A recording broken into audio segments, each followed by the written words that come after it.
My husband took over our family company, but his new consultant moved in and turned our lives upside down. She's essential, Nora. When he handed me divorce papers at work, he didn't expect my next move. I smoothed my skirt and took a deep breath before pushing open the heavy oak door to Jake's new office. The plaque reading Jake Harley, President, still gleamed, barely a week old. My husband glanced up from his computer, his brow furrowed. Nora, I'm swamped. What is it? I plastered on a smile. The Henderson account files are ready for your review, and the staff meeting starts in 10 minutes. Jake waved his hand dismissively. Cancel it. I've got more important things to deal with. But Jake, I pressed. Everyone's been preparing their presentations all week. They're expecting you to. I said cancel it. He snapped, his eyes never leaving the screen. That's an order, not a request. I bit my tongue, nodding curtly before retreating. As I closed the door, I caught a glimpse of Jake's reflection in the window. He was already engrossed in his work again, oblivious to the sting of his words. In the hallway, I leaned against the wall, willing my racing heart to slow. This wasn't the Jake I'd married. The man I loved had been passionate about architecture, dedicated to his team. Now, it seemed the fancy title had gone straight to his head. Everything okay, Nora? I looked up to see Kenneth, Jake's father, watching me with concern. Even in retirement, he still came by the office regularly. I straightened, forcing a smile. Of course, just a busy morning. How are you, Kenneth? He studied me for a moment. I'm fine, but you don't look it. What's my son done now? I hesitated, torn between loyalty and frustration. It's nothing, really. Jake's just adjusting to his new role. Kenneth's eyes narrowed. Adjusting, or letting it go to his head? Before I could respond, Jake's voice boomed from his office. Nora, where are those files? I grabbed the folder from my desk, shooting Kenneth an apologetic look. Duty calls. As I re-entered Jake's office, he barely glanced up. Finally, leave them there and close the door on your way out. Jake, I said, steeling myself. The team really needs you at this meeting. They've worked hard on. He slammed his hand on the desk. For goodness sake, Nora, I'm the president now. I decide what's important, not you or anyone else. Got it. I flinched, shocked by his outburst. I'm just trying to help, Jake. This company means everything to your father, and I promised him I'd. My father isn't in charge anymore. Jake interrupted, his voice cold. I am. And if you can't handle that, maybe you shouldn't be here either. The words hit me like a slap. I stared at him, searching for any trace of the man I'd fallen in love with. But all I saw was a stranger, intoxicated by power and ego. Fine, I said quietly. I'll cancel the meeting. As I turned to leave, Jake's phone buzzed. He answered it, his tone instantly shifting to smooth charm. Bella, darling, yes. I can't wait for our business lunch. See you soon. My hand froze on the doorknob. Bella. The name was unfamiliar, but the way Jake said it sent a chill down my spine. I glanced back, catching a glimpse of a sly smile on his face before he noticed me watching. What? He snapped. Don't you have work to do? I nodded mutely and fled the office, my mind reeling. Outside, the disappointed faces of our team greeted me as I announced the canceled meeting. Their frustration paled in comparison to the dread building in my stomach. Who was Bella? And what kind of business lunch made my husband smile like that? As I sank into my chair, I realized with growing certainty that my marriage and this company were about to face a storm none of us were prepared for. The next morning, I arrived at the office early, determined to salvage what I could of yesterday's disaster. As I walked through the bullpen, the tension was palpable. Whispers ceased as I passed, replaced by forced smiles and awkward nods. Morning, Nora. Sarah, our lead designer, called out. Any word on rescheduling the meeting? I hesitated, torn between honesty and diplomacy. I'm working on it, Sarah. Jake's adjusting to his new role. Sarah's eyebrows shot up. Adjusting? Is that what we're calling it now? Before I could respond, Jake's booming voice echoed through the office. Nora, my office. Now. I hurried to Jake's door, bracing myself. He was pacing, agitation radiating off him in waves. What the heck is this? He thrust a stack of papers at me.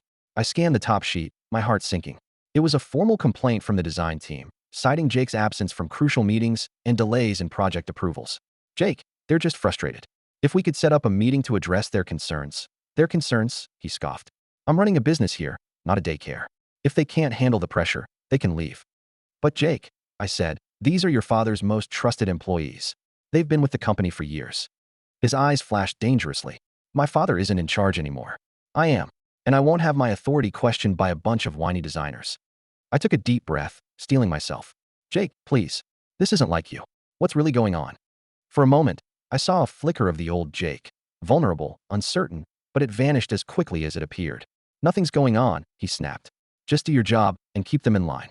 That's what I'm paying you for, isn't it? The words stung more than he knew. I wasn't just an employee, I was his wife, his partner. Or at least, I thought I was. As I turned to leave, Jake's phone buzzed. He glanced at it, a sly smile spreading across his face. I'm heading out for lunch. Hold my calls. But Jake, I protested, we have the client meeting at 1. Reschedule it, he said, already halfway out the door. I watched him go, a knot forming in my stomach. This wasn't just about work anymore. Something was very, very wrong. Back at my desk, I buried myself in damage control, placating angry clients, smoothing ruffled feathers among the staff. By mid-afternoon, I was exhausted and on edge. A gentle knock on my cubicle startled me. I looked up to see Kenneth, concern etched on his face. Nora, dear, got a minute? I nodded, grateful for the interruption. Kenneth settled into the chair across from me, his eyes kind but searching.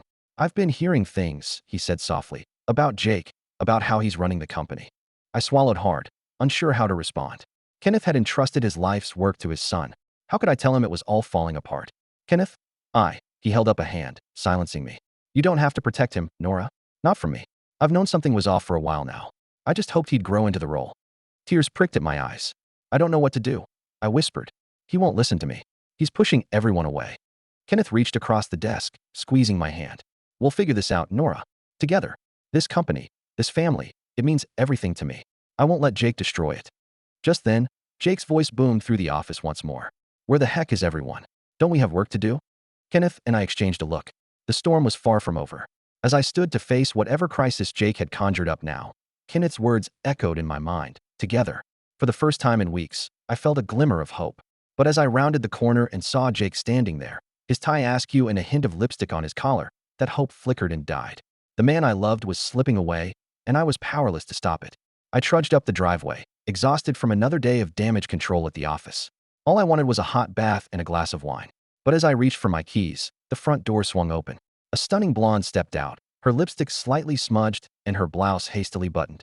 She froze when she saw me, her eyes widening in recognition. Oh, you must be Nora, she purred, recovering quickly. I'm Bella, Jake's consultant. My world tilted on its axis. Bella, the name from Jake's phone call, the lipstick on his collar. It all clicked into place with sickening clarity. Consultant, I managed, my voice barely above a whisper. Bella's lips curved into a predatory smile. Oh yes, Jake and I have been working very closely together. He's quite the visionary, you know. Before I could respond, Jake appeared in the doorway, his face pale. Nora, you're home early. I stared at him, searching for any trace of guilt or remorse, but all I saw was panic and calculation. Bella was just leaving, he said quickly, ushering her toward her car. They exchanged a loaded glance before she drove away, leaving me alone with my husband, a man I suddenly felt I didn't know at all. I brushed past Jake into the house, my mind reeling. He followed, his excuses already flowing. Nora, it's not what you think. Bella's just helping with some new projects. We were brainstorming ideas for. I whirled to face him. Don't you dare lie to me, Jake. Not now. He faltered, the facade cracking. I didn't mean for this to happen. It just did. It just happened. I echoed, my voice rising. Like you just happened to neglect your responsibilities at work? Like you just happened to treat your employees, our friends, like dirt? Jake's expression hardened. You don't understand the pressure I'm under. Dad left me with impossible shoes to fill. I'm doing the best I can. By bringing her into our home? By running the company into the ground? I'm not. He stopped, frustration etched on his face. Look, things got complicated, but I can fix this. We can fix this. I laughed bitterly. We? There is no we anymore, Jake. You made sure of that. As the words left my mouth, I realized their truth.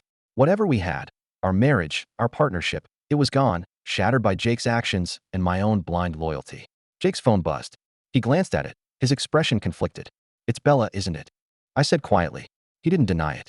Nora, please, let me explain, but I was done listening, done making excuses for him. I grabbed my keys and headed for the door. Where are you going? Jake called after me. Away from you, I shot back. I need to think. As I drove through the darkening streets, tears blurred my vision. How had we come to this? The man I loved, the life we'd built, it was all crumbling around me. My phone rang. Kenneth's name flashed on the screen. I hesitated, then answered. Nora, are you all right? You left the office in such a hurry. His concern broke something inside me. The dam burst, and I found myself pouring out everything. Jake's behavior, the state of the company, my own shattered heart. Kenneth listened in silence. When I finished, he spoke softly. Oh, Nora, I'm so sorry. This is all my fault. I never should have put so much pressure on Jake. It's not your fault, I insisted.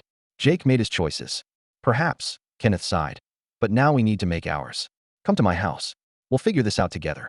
As I turned toward Kenneth's neighborhood, A strange calm settled over me. The worst had happened. Jake's betrayal was out in the open. But I wasn't alone. And for the first time in months, I felt a flicker of strength returning. Whatever came next, I would face it head on. No more excuses, no more blind loyalty. It was time to fight for myself and for the company that had become my second home. I stepped into the office, my head held high despite the whispers and sidelong glances. After my conversation with Kenneth last night, I was determined to face whatever came my way. But nothing could have prepared me for what I saw when I rounded the corner. There, in the middle of the bullpen, stood Jake with his arm around Bella's waist. She was dressed in a pencil skirt and blouse that wouldn't have looked out of place on me just a few months ago. "Everyone," Jake announced, his voice carrying across the stunned silence. "I'd like you to meet Bella Pratt. She'll be joining our team as a special consultant." My heart pounded in my ears as I locked eyes with Jake. His gaze was challenging, daring me to make a scene. Bella smirked, clearly relishing her new position in the company and in my husband's arms. Sarah spoke up first. "But Mr. Hartley, we already have a full team, and Nora will be assisting Bella in getting up to speed." Jake interrupted smoothly. "Won't you, dear?" All eyes turned to me. I could feel the mix of pity and curiosity radiating from my colleagues. Taking a deep breath, I plastered on a smile that felt more like a grimace. "Of course," I managed. "Welcome aboard, Bella." The next few hours were a blur of forced pleasantries and thinly veiled tension. I retreated to my office, trying to focus on work, but my mind kept replaying Jake's betrayal over and over. A knock on my door startled me from my thoughts. It was Kenneth, his face etched with concern. "Nora, I just heard. Are you all right?" I shook my head, fighting back tears. "I don't know how much more of this I can take, Kenneth. It's like Jake's determined to hurt me in every way possible." Kenneth's expression hardened. "This ends now. I'm calling an emergency board meeting. Jake's gone too far." Before I could respond, Jake burst into the office, his face flushed with anger. "What the heck do you think you're doing, Dad?" he snarled. "This is my company now. You can't just waltz in and—" "Enough," Kenneth's voice boomed, silencing Jake. "You've made a mockery of everything I built. It's time you face the consequences." Jake's eyes narrowed. "Consequences? I'm just getting started." In fact, he reached into his jacket and pulled out an envelope, tossing it onto my desk. "Consider this my first official act as president." With trembling hands, I opened the envelope. Inside were divorce papers, already signed by Jake. "You're firing me?" I whispered, disbelief and hurt washing over me. Jake's laugh was cold. "Firing you? Oh no, Nora, I'm setting you free, from this job, from this marriage, from everything." I stared at the papers, my world crumbling around me. All those years, all our dreams, reduced to a few sheets of legal jargon. "Jake, please," Kenneth pleaded. "Think about what you're doing. Nora's been the backbone of this company.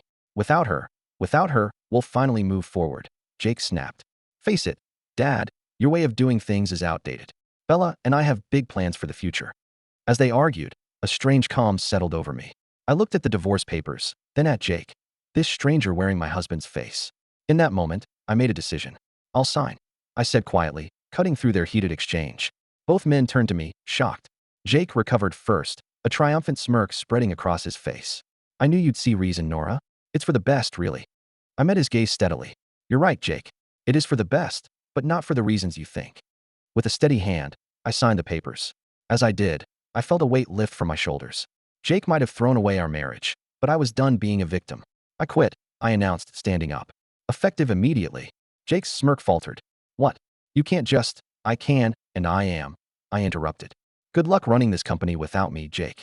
You're going to need it." As I walked out of the office, head held high, I heard Kenneth's voice behind me. "Nora, wait." I paused, turning back. Kenneth's eyes were filled with a mixture of pride and determination. "I have a proposition for you," he said. "One that might just save this company and give you the fresh start you deserve." For the first time in months, I felt a spark of hope. Whatever came next, I was ready to face it on my own terms. I sat across from Kenneth in his cozy home office, my hands wrapped around a steaming mug of tea. The events of the past few days swirled in my mind like a tempest. "Nora," Kenneth began, his voice gentle but firm. "I want you to come work for my nonprofit architectural trust. We need someone with your skills and integrity." I blinked, surprised. "But Kenneth, what about the company?"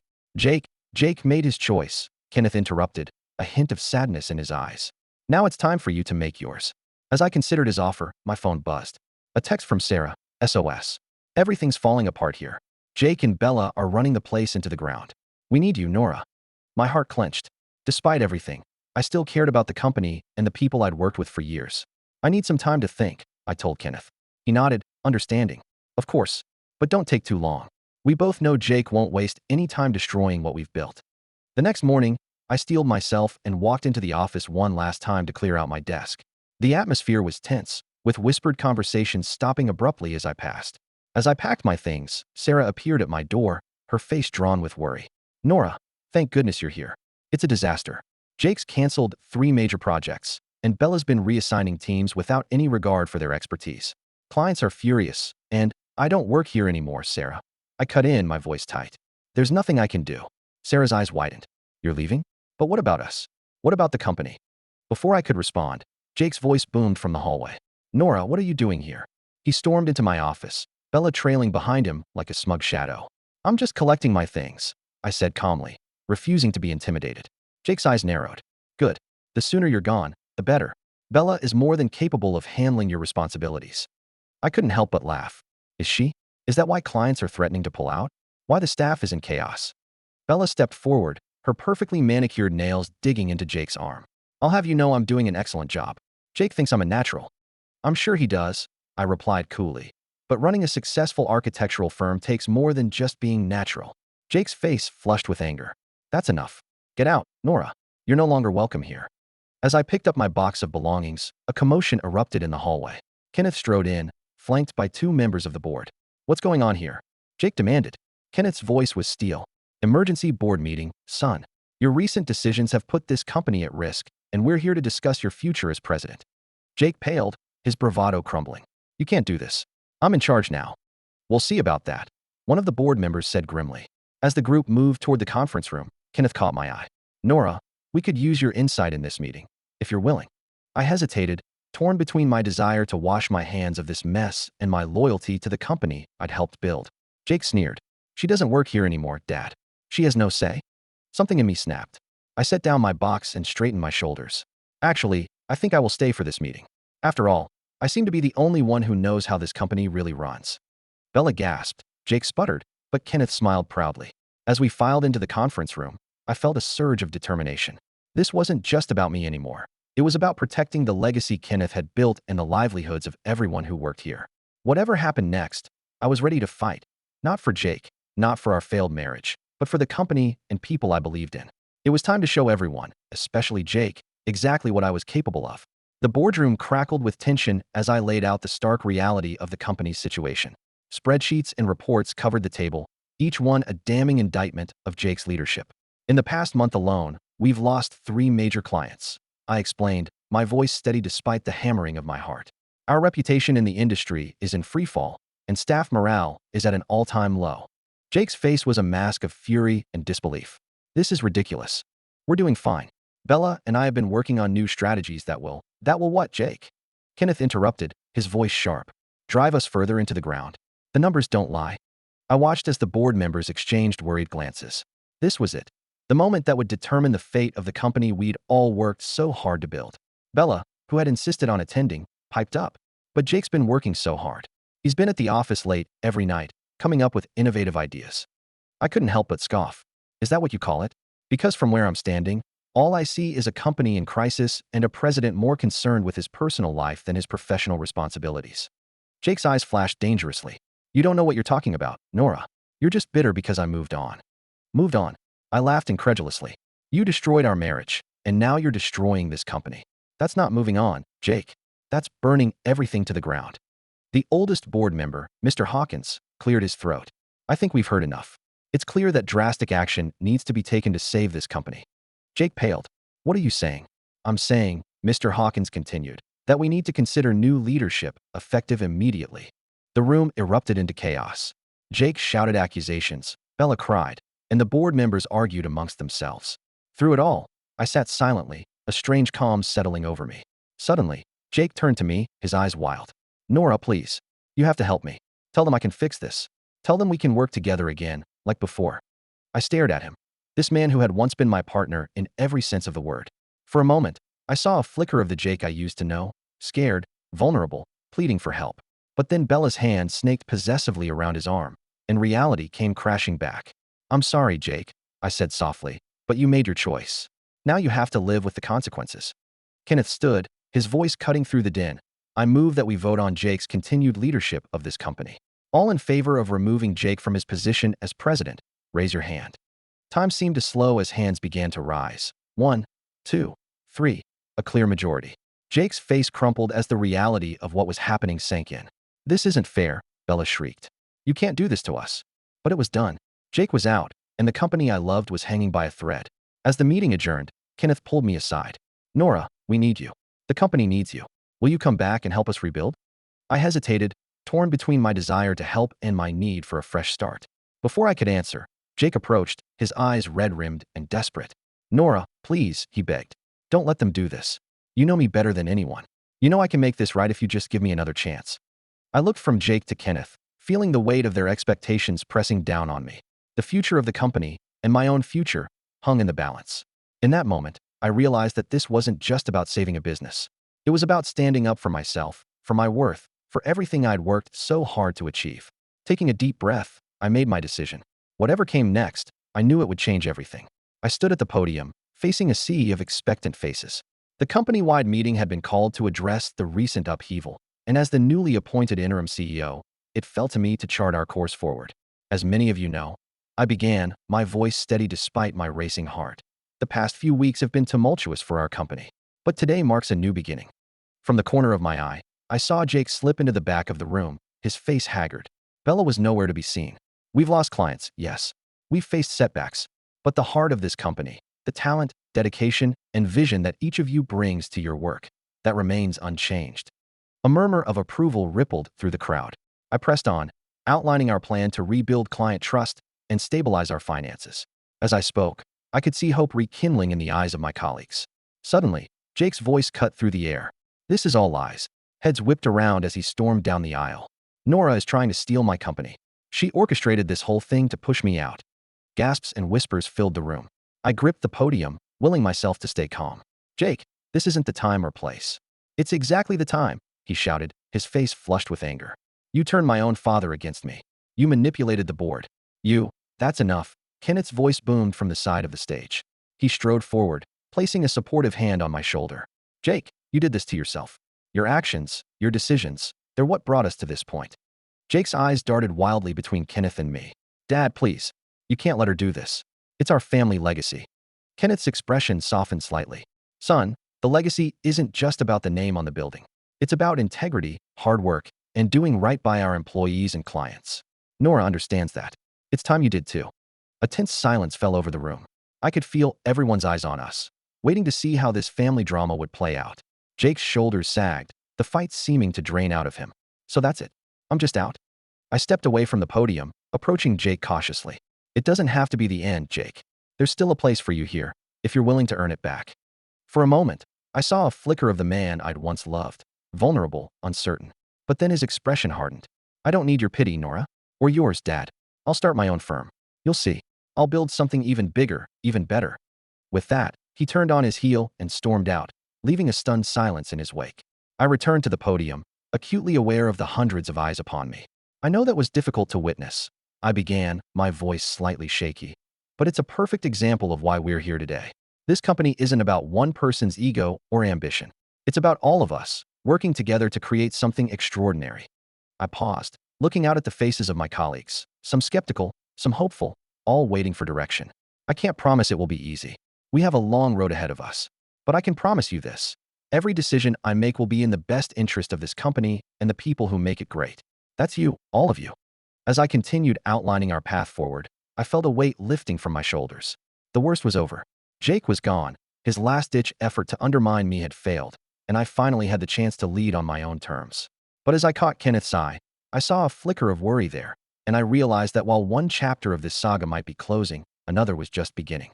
The real test of my leadership and our company's resilience was still to come. 6 months had passed since that fateful company meeting, and I stood at the window of my new office, gazing out at the city skyline. The view was different now, not just because I was in Kenneth's nonprofit trust building, but because I saw the world through new eyes. A knock at the door pulled me from my reverie. Come in, I called. Sarah entered, her face beaming. Nora, you won't believe this. The Henderson Project, we got it. I couldn't help but grin. The Henderson Project was exactly the kind of socially responsible, innovative design work I'd always dreamed of doing. That's fantastic, Sarah. The team must be thrilled. They are, she nodded. And there's something else you should know. I raised an eyebrow, waiting. Sarah took a deep breath. Jake's company, it's officially bankrupt. They filed for Chapter 11 this morning. The news hit me like a physical blow. Despite everything, a part of me had hoped Jake would find his way. And Jake? I asked quietly. No one's seen him in days. But Bella, Sarah hesitated. She showed up here earlier, looking for a job. Said Jake left her high and dry. I sank into my chair, processing this information. The Jake I'd known, the man I'd loved and built a life with, was truly gone. In his place was a cautionary tale, a reminder of how quickly success could turn to ashes when built on the wrong foundation. As if summoned by my thoughts, Kenneth appeared in the doorway. I heard the news, he said softly. How are you holding up? I managed a small smile. I'm okay. It's just a lot to take in. Kenneth nodded, his eyes filled with a mixture of sadness and pride. You've done remarkable things here, Nora. This new wing of the trust, the project you're taking on, you're changing lives. We're changing lives? I corrected him. I couldn't have done any of this without your support. He waved away my gratitude. You did this, Nora. You took a terrible situation and turned it into something beautiful. That's a rare gift.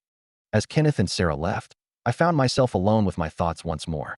I thought about Jake, about the life we'd shared and the dreams we'd had. I thought about Bella, and how her pursuit of status and wealth had left her with nothing. But mostly, I thought about myself. The woman I'd been when this all started, desperate to please, afraid to stand up for herself, seemed like a stranger now. My phone buzzed, startling me. A text from an unknown number. It's Jake. Can we talk? My heart raced as I stared at the screen. 6 months ago, I would have jumped at the chance. Now, I took a deep breath and typed my response. I'm sorry, Jake, but I've moved on. I hope you find peace. As I hit send, I felt the last threads of my old life fall away. The future stretched out before me, full of possibility and promise. A knock at my door pulled me from my thoughts. It was my team, eager to start brainstorming for the Henderson project. Come on in, I said, smiling. Let's create something amazing. As we gathered around the conference table, ideas flowing freely, I felt a surge of gratitude. This was where I belonged, not defined by my relationship to Jake or anyone else, but standing on my own 2 feet, surrounded by people who respected and valued me for who I was. The journey had been painful, but it had led me here, to a place of strength, purpose, and self-discovery. And as I looked around at the bright, eager faces of my team, I knew that the best was yet to come. All right, I said, picking up a marker. Let's reimagine the future together. As we began to sketch out our vision, I realized that this moment, this work, this life I'd built from the ashes of my old one, this was my true happily ever after. Not a fairy tale ending, but something far more valuable, a new beginning, crafted by my own hands and heart. The road ahead wouldn't always be easy, but I was ready for whatever challenges it might bring. Because now I knew the truth. My worth wasn't determined by anyone else's actions or opinions. It came from within, from the strength and resilience I'd discovered in myself. And that, I realized, was the greatest victory of all.